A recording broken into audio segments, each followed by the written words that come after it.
ketika dia kena cancer, udah kayak kiamat aja. Ya, banyak yang gitu masih. Dunia itu seakan-akan udah berhenti Ya, gitu. dan menyalahkan Tuhan.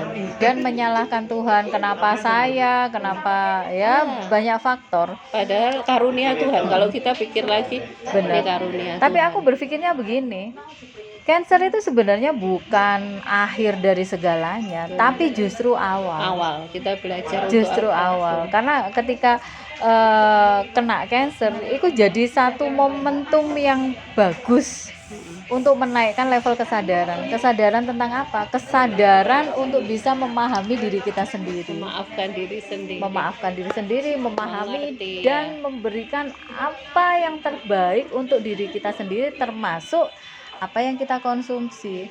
Jadi merubah pola hidup, merubah pola makan, ya, terus merubah pola berpikir. 3 hal ini sangat berkaitan dan sangat tidak bisa berkaitan. ditinggalkan satu di antara 3 ini. Jadi 3-tiganya harus berjalan selaras dan kesadaran dari 3-tiganya itu harus jadi naik selaras. terbentuk dulu mindsetnya yang benar dulu. Betul. Kalau mindset sudah terbentuk, semuanya akan lancar, aman semuanya.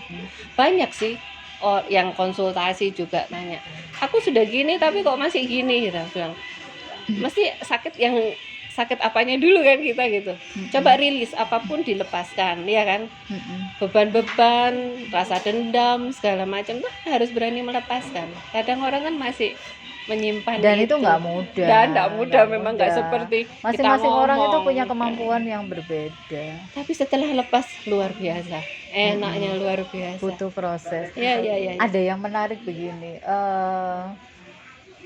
Aku beberapa tahun ini juga punya pengalaman untuk mendampingi para puan-puan yang kebetulan mendapatkan hadiah dari Tuhan, yaitu berkembangnya sel kanker dalam tubuhnya. Ya tak anggap itu sebagai hadiah, ya. Tanggap sebagai hadiah. Lebih indah kalau kita mikir seperti iya, itu. Betul. Ada maksud Tuhan tuh untuk menjadi betul. Seperti apa. Jadi aku melihat dari sekian banyak orang yang aku dampingi, itu sebenarnya sudah bisa dilihat polanya. Oh, ini bakal survive. Oh, ini kayaknya gak suwe gitu. Jadi aku bisa lihat itu.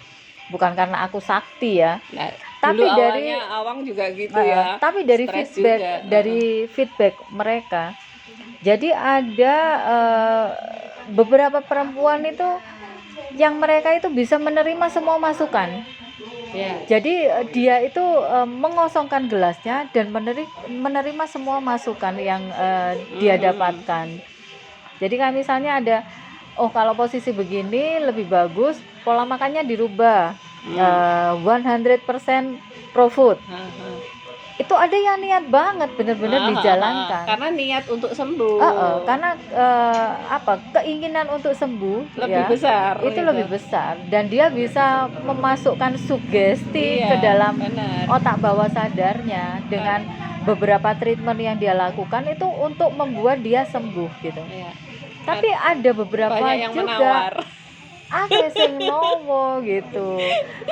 Iki lek raw food ini berarti semuanya nggak boleh dimasak, nggak boleh. Berarti nggak boleh makan nasi, ya nggak boleh. Lah kan itu nggak enak, ya dimakan mentah kan nggak enak. Kan ada solusinya di jus. Kan ini nggak enak, yang itu nggak enak. Aku selalu bilang nggak enak sama nggak enak. Itu sama dengan nggak enak banget. Tapi kamu bisa kasih sesuatu di situ. Ambil aja jeruk nipis, udah dikucurin, jadi gak enak. Iku nanti semua akan hilang, yang tersisa hanya rasa kecut. Itu pasti lebih bisa diterima. Makanya kan banyak yang customer itu bilang, saya bilang mindsetnya aja dulu terbentuk. Susah kalau kita bilang. Dan untuk merubah mindset itu nggak gampang. Itu kalau sudah dapat mindsetnya jeder, wah itu lebih mudah, apapun lebih mudah. Dan rata-rata yang bisa bertahan itu karena itu mau dia punya kesadaran untuk mengosongkan gelasnya dan menerima banyak informasi baru untuk mensupport kesembuhannya. Tapi lah sing ngeyel di depan mau sembuh itu, tapi enggak mau sorong. Betul. Di depan itu wis nawar ini, nawar itu dan segala macam. Alamat itu wis. Pasti tinggal tinggal tunggu waktu aja. Dan itu tidak melihat ini loh, tidak melihat strata, tidak melihat kasta, dan tidak melihat Kekayaan. apa namanya, level pendidikannya. Ya, betul. Benar. Ada juga yang sudah S3 dan Ya. wah, ternyata dia susah sekali untuk mengosongkan Ya. gelasnya. Dan ya berakhir juga. Dan yang paling sedih itu ketika, kalau kemarin itu sangat melekat banget ketika ada yang bye-bye gitu, rasanya kayak ada rasa penyesalan dan segala macam. Tapi semakin kesini aku semakin bisa rilis. Benar. Karena itu semua keputusan Iya, mereka, dan iya. kita ini hanya mendampingi aja Kita gitu, menemani. menguatkan, Bener. membantu, membimbing. Kalau itu kan pilihan ke mereka juga. Iya. Gitu. Menemani mereka berproses, karena tidak semua bisa memahami Betul. kondisi mereka pada saat itu. Dia memahami dirinya sendiri aja nggak bisa. Nggak bisa, betul. Karena itu nggak bisa masuk gitu. Betul. Untuk membahas masalah ini memang butuh waktu yang panjang banget, lama. dan harus cukup dalam. Karena gini, untuk beberapa orang yang terkena cancer, sejatinya yang sakit itu bukan hanya dirinya sendiri, tapi juga orang-orang di sekitarnya. Benar nggak, Jin? Balik diri sendiri, harus memahami diri sendiri. Bukan, maksudku nih kita jadi ribut ini di sini di depan kamera. Kalau orang kena cancer, itu yang sakit bukan hanya dirinya sendiri, tapi betul. keluarga. Benar. Itu juga ikut merasakan sakitnya. Betul, kasihan ya keluarganya. Mikir kita, kalau aku ya, mikir anak, mikir mertua, aku udah punya mama udahan kan. Mertua tuh sedih banget. Tapi memang support system itu penting. Iya, benar-benar. Karena ini sakit bersama gitu. Iya. Belum ada kekhawatiran apakah bisa bertahan, apakah bisa survive, apakah bisa kembali sehat. Terus butuh proses penyembuhan yang panjang, butuh proses recovery yang panjang, dan butuh biaya yang tidak terbatas. Yang jelas begitu. Teman, ya kita sama-sama nggak ngerti ya kenapa cancer itu ada dan apa pemicunya, karena sampai saat ini juga masih dalam perdebatan, belum ada penemuan ilmiah yang tepat yang bisa menjabarkan apa yang terjadi di balik berkembangnya cancer dalam tubuh kita.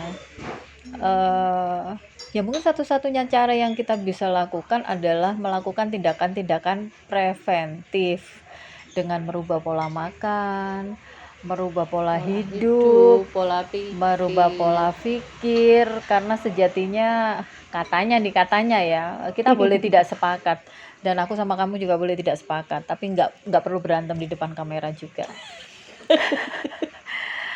95% penyakit itu karena pikiran. Jadi yang harus diupayakan adalah sehat secara pikiran dan memperbaiki apa yang kita bisa perbaiki untuk kebutuhan tubuh fisik kita. Begitu kurang lebihnya, Cin. Betul. 100. Cin, sampaikan kepada puan di luar sana. 1-2 jangan 1-2 kata, nanti kedikitan ya. Beberapa kalimat yang bisa menginspirasi orang-orang di luar sana bahwa kanker itu bukan akhir dari segalanya. Monggo, Cin. Ya. Buat teman-teman yang sedang mengalami sakit apapun ya, baik kanker atau apapun, tapi terutama kanker, jangan berpikir bahwa kanker itu akhir dari segalanya, finish. No, saya bilang tidak, karena buahnya, kalau kita pinter-pinter cari, itu buahnya yang masih bisa hidup bersama dengan kanker. Betul. Jadi kita tuh berteman sama dia. Berdamai. Kita berdamai. Kita awalnya berdamai dengan diri kita sendiri. Pasti orang kalau kena kanker pasti, waduh, Tuhan itu pasti menyalahkan Tuhan pertama kali. Pasti. Itu manusiawi. Tapi di balik itu Tuhan justru sayang sama kita. Benar nggak? Tuhan tuh ngasih kita bumi itu bilang, kamu harus banyak belajar. Banyak yang harus kita pelajari. Benar. Ya kan? merubah semua tuh pelan-pelan memang nggak mudah, tapi setelah kita bisa melampaui itu luar biasa. Luar biasa. Dan kita akhirnya bisa bilang gini, puji Tuhan saya bisa dikasih ini. Satu yang kita lakukan adalah bangun tidur dengan kelihatannya sepele ya, bangun tidur bilang puji Tuhan, terima kasih sudah dikasih nafas. Pada saat sebetulnya orang tuh bilang nelongso segala macam, padahal sudah dikasih semua ya sama Tuhan. Betul. Benar. Kadang tuh orang aku ini, padahal Tuhan tuh ngasih, kamu dikasih nafas setiap hari pagi ya. Itu wes, ya ampun, banyak orang yang nggak bisa nafas, nyari oksigen. Kita Pandemi kemarin itu contohnya, karena orang berebut untuk dapat oksigen. Nafas aja sudah bersyukur. Kadang orang masih bisa bernafas tapi kena kanker, dia bilang, aduh kok aku yang dipilih gitu ya kan. Padahal, aduh kamu tuh bersyukur loh daripada yang lain. Dengan membesarkan syukur itu, kita akhirnya, oh ya terima kasih Tuhan. Akhirnya dengan secara nggak langsung kita sehat pikirannya. Betul. Otomatis. Sehat jiwanya dan sehat raganya. Oke, teman, itu tadi pembahasan tentang pengalamannya Mbak Chin.